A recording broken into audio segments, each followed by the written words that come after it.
Singing, oh, reduce the damage done to me. Hey guys, this is James and Tim with Tabletop Terrors. You're listening to Episode 4 of Damage Reduction, our world-building podcast. Today, Tim and I sort of take a meta approach, and we talk about... we were having some trouble figuring out exactly what we wanted to flesh out, so we got into a conversation about, well, how do we decide? And we come up with some pretty cool ways to, when you're having trouble building worlds or being creative, things you can do to help you out and things to give you inspiration. The end of this episode is sort of interesting because we get to the point to where we decide what we're going to talk about. And then we actually do something very different. And we'll kind of let you hear that when you get to it. But just know that this is going to really help you out if you have writer's block or can't figure out where to go next in your campaign world building. So we hope you enjoy. All right. So, I got a Winnebago full of bad ideas. Yeah, can't offload these things fast enough. Nope. Stole them from the internet. Stole them right from it. Ooh. But, well, crack open that Winnebago fridge that just keeps everything basically lukewarm and tell me what you got. All right, inside this Winnebago fridge full of bad ideas. Let's see here. There's a note that I left us a note because I forgot. Oh, you left. All right. What did past you think that future us needed to know? All right, that was this. We don't know where to go next in the campaign. We don't know where to go next in the world building. I say campaign. It's not a campaign yet, but I think that it's important to remember, says past me, not knowing what to do next is a fundamental part of the creative process. Yeah. And not knowing what to do next isn't wrong, and it isn't something that you did wrong to get there.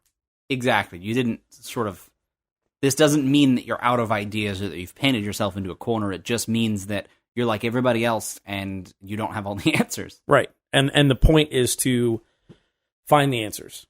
Exactly. So I think we have a few options from here. There are a few ways I like to sort of approach this. Do you want me to just dive into those? Yeah, go for it, because there's so much. Okay, so the first one is, if you're ever having this problem, the thing that I do is I think, okay, what is inspiring me?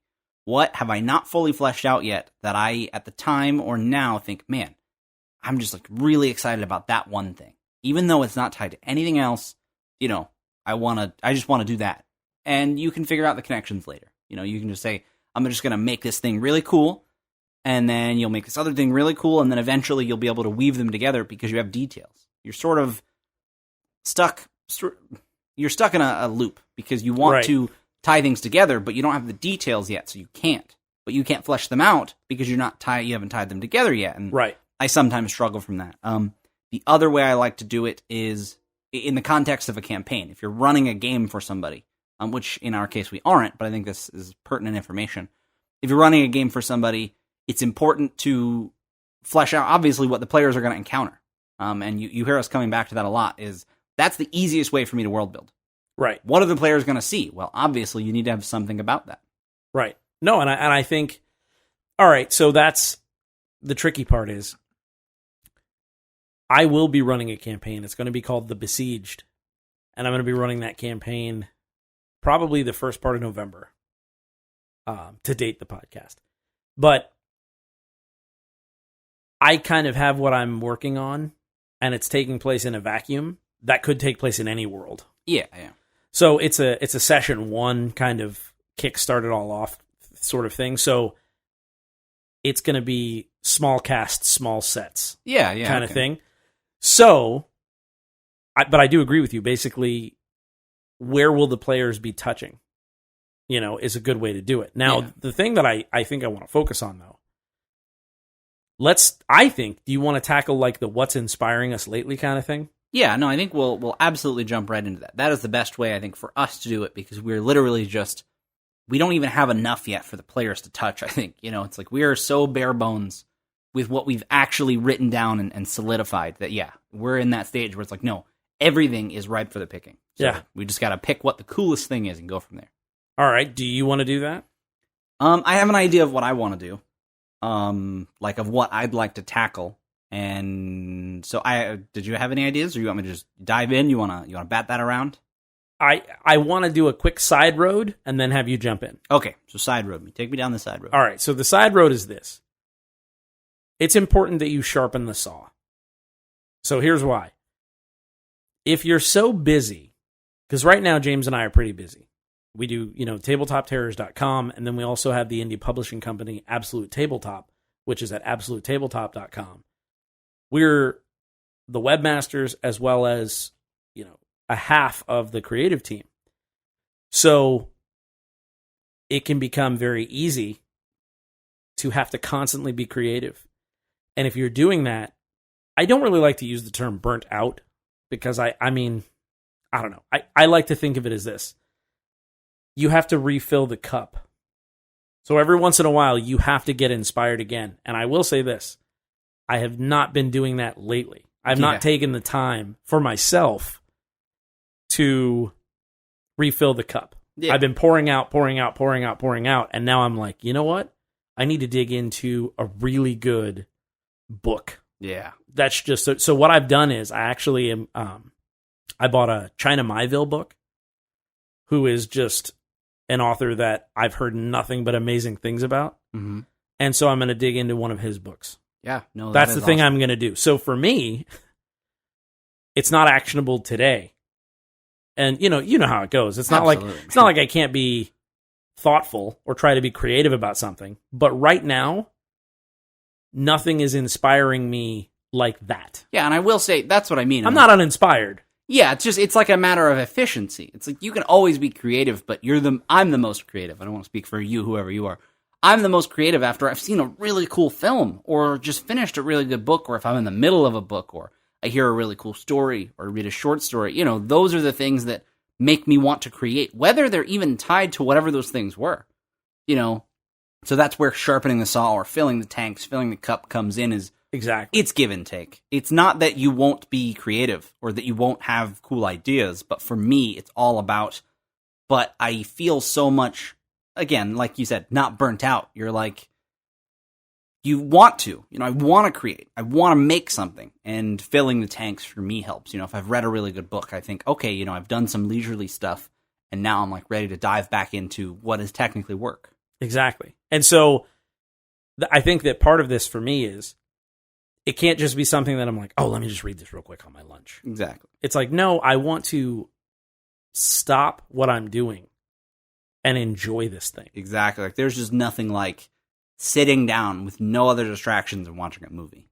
Like I've never been so busy. And, I feel like sometimes that comes off as an excuse, but like really sitting down and just watching a movie without any distractions is like, it's such a liberating feeling. It is. It's just like, because it's almost like, it doesn't even matter the movie. It doesn't even matter if it isn't that good. You're just like, no, I didn't have to do anything. Yeah. I just vegged out for a while. It's so different from putting a movie on in the background, which I do all of the time. That's like my life. I watched so many, and exactly, it's like, because I want to always be working, but eventually I feel I don't really want to be working, and I kind of can't pinpoint why. If you're ever feeling uncreative, or for me, that comes down to because I haven't relaxed enough. But for me, relaxation comes from filling the tanks. I love relaxing with a good book or relaxing with a movie, just hanging out and watching like a show, like really just watching it, not on in the background, not on while I'm eating, stuff like that. Right. So, but Tim and James, this is a world building podcast. What are you talking about? Well, we're talking about real life. This will happen to you. We're talking about it's production day and we need to world build and we haven't had a chance to fill the tanks, man. And that's it. And so we decided we're not going to try to come up with something real quick so that we can make... No, we were like, no, this is the whole point of damage reduction is for everyone who listens to see the actual process from start to forever. Exactly. Like, not like, okay, we're world building now. It's like, no, Tim and I would usually have this conversation not with microphones in front of us. We'd be like, listen, I don't know what we should focus on. That is a very real conversation that we've had before. And we'll bat some things around and we'll decide, and then maybe we'll build that.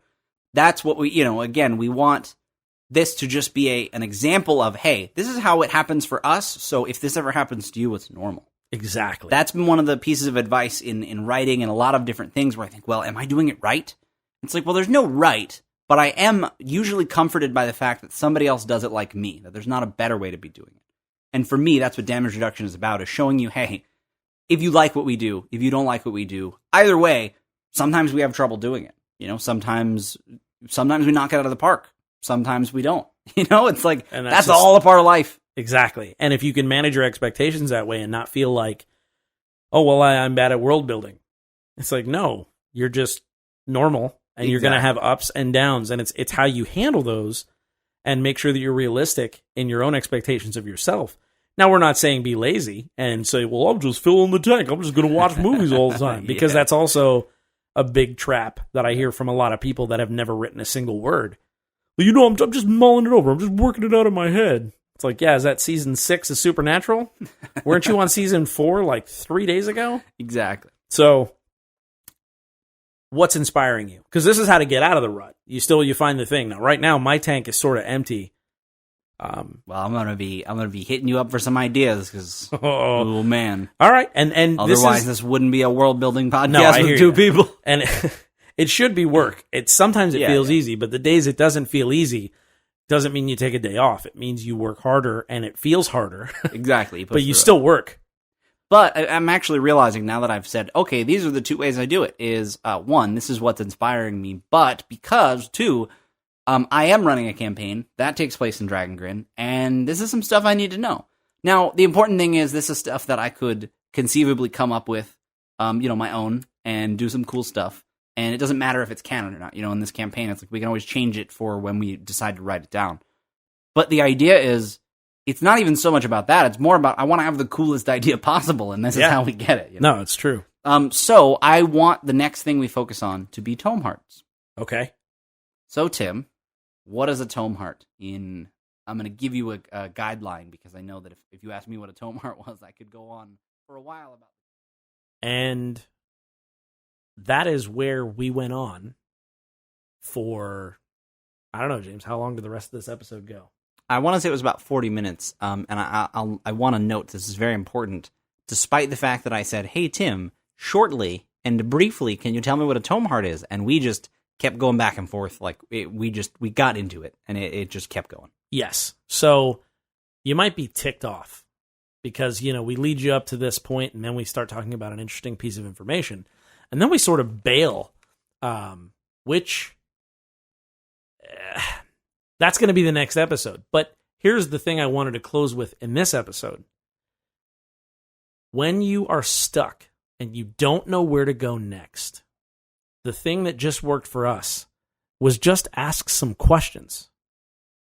Just start asking questions. And I guess the best way to do it is to say, okay, well, what interests you right now? Exactly. James is running a campaign, and he asked me a question about what is a tome heart. I'm even going to go out on a limb. I'm going to go crazy off the rails here and say, you can start off by reverse engineering your creativity. You don't have to have a thing ready to talk about what it is. Meaning, grab a book off the shelf. What is the title? How does that fit into your world? Maybe make up a word, combine 2 words together. I'm talking about grabbing things out of thin air and forcing yourself to ask a question about that thing. And that's the important part. Not coming up with something about it. Ask a question about it. Even if that question is, well, what is this? Where is this? What does it smell like? Suddenly, for me, that just really churns up a lot of creativity. Okay, so we're sitting right now in James's office, is where we record all this stuff. It's where we film the videos. Let's do this right now. What is something that we can see, like I spy with my little eye? What's something we see that's just unassuming or whatever, and we take it and we figure it out what it means in our world right now. No. I'm lying about what we just said. We ask a question about it. Just ask a question. Because that's okay. You don't have to have any answers to ask questions. So what do you see? Do you see anything? There is a puzzle on my shelf. It's a brain puzzle. Okay. That you sort of have to move the pieces to disassemble and reassemble, and it's very difficult, and I've actually not been successful. Okay. So to sort of put a spin on what we said, what is a puzzle? What is a common trinket that would be found in a lot of homes in Dragongrin. Okay, and that's a good question. And I'm even, like, already my juices are flowing looking at this puzzle. What if, and yes, what you're saying, but another thing that inspired me was... just keep going. It doesn't matter if you answer the question, just ride that train. What if there are ways to communicate, like it's a public communication method, like payphones, but instead of phone numbers, there are different configurations of the puzzle. Okay, yeah. That allow for different security clearance. So it's like an orb of seeing sort of thing, but it's this puzzle box, and it's like, I don't have your phone number. It's like, oh, I have your combination, or you have different security clearance and accesses, and I just see them looking like these little puzzles. Well, yeah. Sort of on pedestals around the town. Exactly. And think about, you could dial any number into a phone, and potentially somebody will pick up, but then what? They say, who are you? And who then is maybe this? you hang up. So to put it even more succinctly, ask a question about something, and then answer that question with what ifs. All right, so, because I totally didn't follow the format. I was inspired. So let's do that. So, well, you did. Oh, I said, Tim, puzzle box on the shelf. You said, what if? What if it was this? Exactly. What if it did this? What if it, you answered a lot of questions in that, but you did it exactly. You just took a random thing and thought, okay. And then again, even if you don't flesh that thing out, you say, all right, so what if somebody is using one of these and they put in the wrong combination and they potentially talk to somebody they're not supposed to talk to or hear something they're not supposed to? Yeah. And already it's like, okay, that could start a world war. Yeah, and it's like, it doesn't matter, the thing doesn't matter. If you don't even talk about this public communication device, if that never becomes a thing in your world, it got you thinking about something, considering things you may not have otherwise considered. Exactly. And just keep asking questions and keep trying to answer with what if, saying, well, what if this? What if that? And no, I love it. So you'll land on, what we landed on for 40 minutes in next week's episode. Yeah, which was a blast. All right, so real quick, let's do a couple creative push-ups. Let's ask each one more what if about that puzzle box and it's not a puzzle box like Hellraiser status. I wish it was, though. Yeah, dude, let's get some Cinnabons. I meant configuration. Hey, you want some Cinnabons? Clive Barker's Cinnabons. Oh, dude, I love Clive Barker's Cinnabons. Oh, man. All right, so some what ifs. You go, since I did public transportation phone. Okay. All right. So, like Tim said, these are super creative push-ups. Yeah, no, this is like, we are absolutely not, and this is, sometimes you got to get on the floor and do some creative push-ups. All right, so what if there's an arcane spellcaster? Like, this is their focus, and instead of, use the similar, because this thing is made of configurations and moving things around. What if they were able to cast spells based on the configurations? Oh, I love it. But to make it crazier, it's not like, I move it this way for Magic Missile. It's almost like, somebody was playing a game recently where they rolled the die. They were a wild sorcerer. It was Jacob Norman from Mini Terrain Domain in Matt Click's Secrets of Songeist game. Sands of Songeist? Yeah. Sands of Songeist, I believe.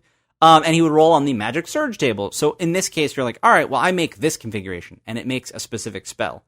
And it's the kind of thing where you kind of let the dice decide what the spell does, and, this is a class based on this sort of, again, trinket that allows them to not know exactly what's going to happen. Right, and it always goes from one thing to the next. Like, because what I'm thinking now is, imagine if someone could create and build these components of spells loaded into these little sections of it so that they touch and spark and like... Oh, yeah, okay. Like, so it's like this crazy Swiss Army thing it's gorgeous. And the way that it moves around, it's like, this configuration is Magic Missile because... Rubik's Cube. Exactly. Touch. There are normal configurations, yes. But if you do something weird, you might get a good thing come out of it, or a bad thing, or an explosion, right. So, all right, now it's my turn to do the push-up. So, what if those puzzles now are very mundane in the world, much like on your shelf right there? However, in the past, those particular configurations were used to summon or ward off very evil things. Okay. So the fact that they are around, it's like, oh, hey, cool, you have this awesome little puzzle. But it's 1 degree off of, it's like almost like people at the end of World War II who had these huge shell casings or like full non-fired bullets. They think it's, over the years, it's like, oh, look at the souvenir. It's a novelty, yeah. But at one point, it was a deadly weapon of murder or something like that. Okay, no, this totally, as soon as you started, I was like, all right, what if somebody liked it and they recreated a bunch of them as a child's toy or a trinket or something to sit on a shelf, but they looked just like the real ones that kept the demons away or that summoned the demons. Oh, yeah. And so at some point, a kid doesn't know the difference, or, somebody maliciously gives somebody one that, you just know a Rubik's Cube to be a Rubik's Cube. And then one day a kid or a person solves a Rubik's Cube that summons a demon. I love it. So, overall, I think that just goes to show, hey, you can take anything and start asking questions about it. And already there's 5 avenues you could go down, probably for each of those what-ifs we threw out there. Exactly. So, hopefully this helps you. If you don't know what to do, if you're at a place in your campaign or your world building or even your adventure or your encounter, start asking questions. Don't forget to refill your cup. Your cup, your tank, your whatever you want to call it, your receptacle. Your hat of puke, if you're certain YouTubers. But hopefully this helps, and hopefully this, again, takes away the mystification that creative people don't have writer's block or creative people don't know what to do next. Sometimes you have so many good ideas that you don't know which one you want to focus on. Yeah. That's also a good place to be. So I guess we'll end it here. I hope you enjoyed this week, and hope you enjoy next week, where we actually finish talking about Tome Hearts. But I guess in the meantime, what do we say, James? May your dice roll high. Singing, reduce the damage done to me.